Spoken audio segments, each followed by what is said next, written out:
Well, as many of you know, the European flooding situation is really quite catastrophic at this time. The BBC has just reported a 100th fatality due to the situation in Germany, which has really been copping quite the brunt from this system. Here is the satellite imagery from the storm system right now. You can see that it is just mainly low-level cloud at this stage over the central European plain, over France, and then into Belgium, the Netherlands, and Germany.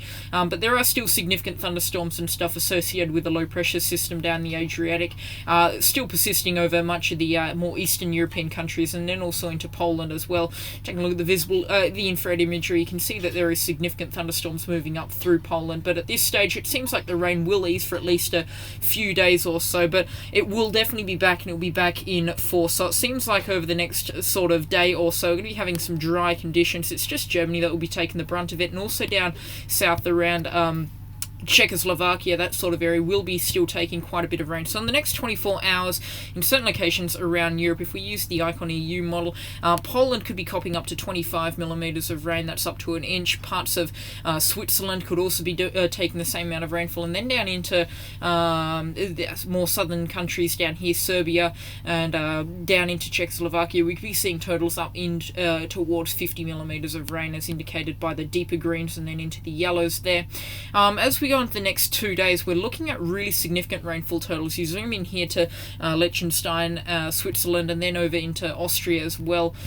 You're looking at rainfall totals sort of between the 100 to 150 millimeter threshold, especially in more mountainous terrain. So again, riverine catchments will be overflowing with this amount of rainfall after just how much we've had already. If we go into the next 3 days, we're expecting even more rain, and pockets up to 250 millimeters cannot be ruled out at this stage.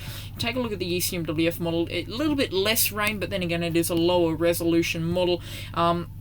Still looking at quite a lot of rainfall in the area. Most of the models just suggesting at least 100 to 150 millimeters, especially in the more mountainous terrain. So river catchments, especially the Rhine, will be absolutely overflowing from this volume of rainfall. In the next 5 days, there's just not really much good news in the way of this, but we should be seeing some of the rain ease. The problem is, after that forecast period, we start to see some significant fronts line up Europe, which is quite rare for this time of the year, considering it is summer. Oh, I'll zoom right back in a little bit. Actually, we'll go into a more longer range. So here's simulated radar, and we can see snow, which is in the blues, and rainfall, which is in the greens and yellows. So you can see heavy rainfall indicated down here in the yellows and then into the reds. Will still persist for at least the next 3 days or so, and still heavy rainfall in the Central European highlands as well, in the Alps. Then we also have another front over here, which seems to be heading towards the UK, and that will stall it a little bit and bring some showers towards the UK and that sort of area. And then we start to see an oculated front or something like that start to build itself up just south of the UK, maybe around the London area, and we see some pretty significant thunderstorms start to blow up because of that. So these could be delivering totals of 25 millimeters in an hour, so very heavy rainfall, and this will persist for around about a week as well. So this is more concerning stuff. Round 2 is quite quickly approaching. We could be seeing some more flooding from this system. Total accumulated precipitation in the next 384 hours looking like this. We can see deeper purples indicating 150 millimeters, and as you start getting into the reds and yellows, you're looking at 200 to 300 millimeters of rain. Thankfully, not many yellow spots. The only really deep spot up here is in Norway, but still looking at, for most of Germany, at least 50 millimeters of rain, maybe even up to 100 millimeters over the next 14 days. So a lot of rainfall is incoming, and July is definitely going to be having a wet finish. I do hope you enjoy this quick update on the Cyclone Tracking 2 channel. If you did, make sure to show support by leaving a like and subscribing for more content like this.